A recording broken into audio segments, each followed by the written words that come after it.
सवाल ये किया है कि हज बदल किस शख्स से कराया जाए।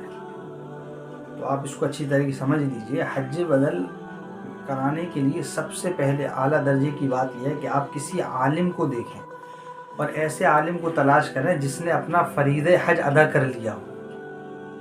और अगर मान लीजिए कोई ऐसा आलिम नहीं मिलता है जिसने अपना फ़रीज़े हज अदा कर लिया है, तो ऐसे शख्स को देखें जिसने अपना फ़रीज़े हज अदा कर लिया हो और वो हज के अरकान से खूब वाकिफ़ भी हो। ऐसे इंसान से हज बदल कराना, बात समझ में आई है? ऐसे शख्स से हज बदल कराना चाहिए। लेकिन अगर कोई ऐसे इंसान को हज बदल के लिए भेज दे, ऐसे इंसान से हज बदल कराए जिसने अपना फ़रीज़े हज अदा नहीं किया, तो ऐसे इंसान से हज बदल कराना ये मकरूह है।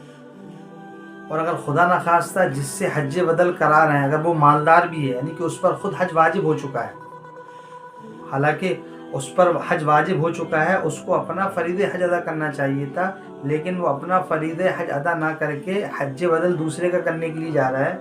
उलमा ने लिखा है ऐसे शख्स से हज बदल कराना और ऐसे शख्स का हज बदल करना ये दोनों मकरूह तहरीमी है, दोनों के लिए मकरूह तहरीमी है।